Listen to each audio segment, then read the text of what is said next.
Je manque de fer, qu'est-ce que je dois faire? Aujourd'hui, 58% des femmes en âge de procréer ont des apports en fer inférieurs aux apports nutritionnels recommandés. Alors que fait-on? En général, on leur conseille de manger de la viande. Est-ce que c'est une bonne ou une mauvaise idée? Le fer est un minéral indispensable à l'organisme. Il intervient dans la structure de nombreuses protéines ainsi que de nombreuses enzymes, en particulier dans l'hémoglobine de notre sang. Les personnes qui en manquent ont donc le sentiment d'avoir littéralement le souffle coupé. On vous a fait des analyses de sang, le seul moyen réel de savoir où vous en êtes, et vous êtes carencé. Devez-vous vous jeter sur le premier steak venu? Notez déjà que nos besoins quotidiens en fer pourraient largement être couverts par un apport aussi faible que 30 grammes de viande par jour.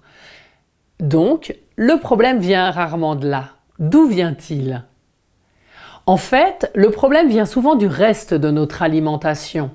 Les antioxydants des végétaux, la vitamine C en particulier, augmentent l'absorption du fer.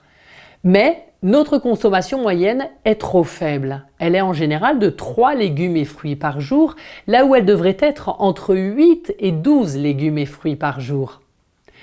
Nous manquons également de probiotiques, que l'on trouve sous la forme de compléments alimentaires, c'est certain, mais que l'on peut aussi trouver dans notre alimentation, dans certains aliments que l'on consomme trop peu en général, comme la choucroute, la soupe au miso ou bien le pain au levain. On sait aussi que certains produits limitent l'absorption du fer. Lesquels?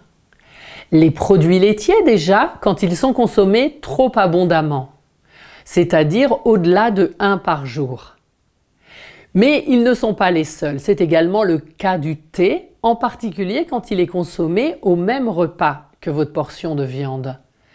Et dans une moindre mesure, également du café. Et que faire si vous ne mangez pas de viande? En fait, il existe bien sûr du fer dans certains végétaux. C'est le cas en particulier des lentilles ou de la farine de soja, des germes de blé, des haricots blancs, du persil, des abricots secs, mais aussi on en trouve dans le cacao, dans le thym et même un peu dans les épinards. Ceux qui mangent des produits de la mer en trouveront également dans les moules et les palourdes, mais aussi dans les poissons gras dits bleus comme le maquereau, les sardines ou bien le thon. Sachez que les études montrent que le fer d'origine végétale, même s'il est moins biodisponible, ce qui signifie qu'il est moins bien absorbé par le corps, est aussi moins dangereux pour lui, car il génère moins de dommages oxydatifs, c'est-à-dire qu'il impacte moins nos cellules jusqu'à l'ADN.